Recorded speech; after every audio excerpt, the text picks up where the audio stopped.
A news anchor in Russia is raising eyebrows after issuing a warning to traders and saying that spies don't live long. Watch. I have sympathy for anyone suffering, and under no circumstances would I celebrate suffering or wish death on anyone.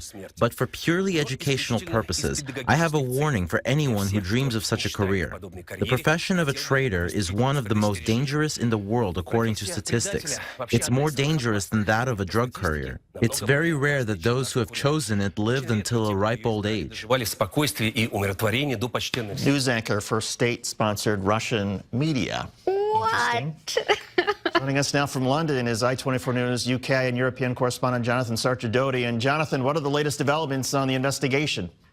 Yeah, well, just let me tell you first off, I'm no traitor, so hopefully I'm safe here in the UK. We do know that in this quite serious story, actually, despite what you're seeing there, the police have said that the nerve agent was used on Colonel Skripal, but they won't name exactly what nerve agent it is. It's believed that it wasn't sarin or VX, but maybe something actually rarer, which could give a clue as to who might be behind this. And interestingly, the graves of Colonel Skripal's wife and son have now been cordoned off. They died in 2012 and 2017 in what may now be seen as suspicious circumstances. It's not clear exactly why they've cordoned off the graves. Perhaps Colonel Skripal and his daughter had visited the graves on the day.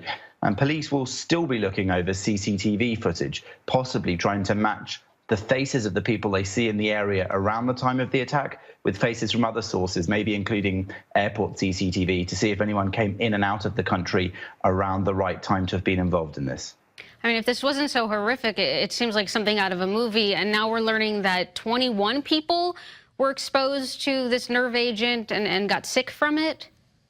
That's right. We know that the police have told us 21 people have been treated as a result of the attack. A number of those were police officers, and they've named the police officer who attended the scene. He's Detective Sergeant Nick Bailey, 38 years old. They say there's been an improvement in his condition. He's now conscious, able to talk, sitting up, but still unwell in hospital. Jonathan, have authorities released any more information about Skripal's movements before this incident?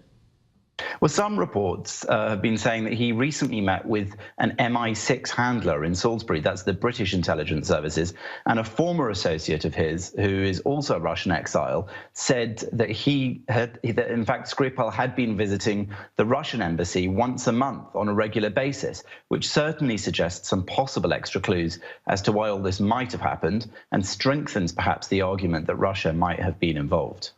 While we have you, I wanted to ask you about the Saudi Crown Prince's visit. He's day 2 now in the UK. Are people still protesting? How's the visit going?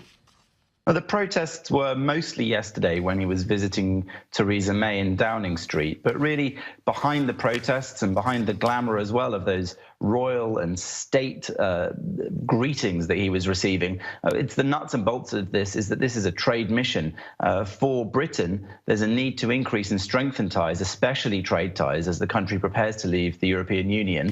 And so that arms trade in particular that people have been protesting against is very important to Britain, despite the widespread concerns about Saudi Arabia's roles in that ongoing military action in Yemen using those British weapons. And from Mohammed bin Salman's perspective, he's on a charm offensive. He needs to get international support for his new policies. And Britain has been a traditional and historic friend and an ally.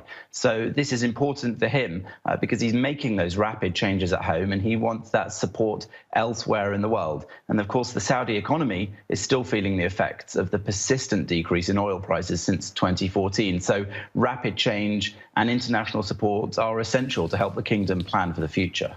I-24 News UK and European correspondent Jonathan Sacerdoti. Jonathan, thank you very much. Shanna, regarding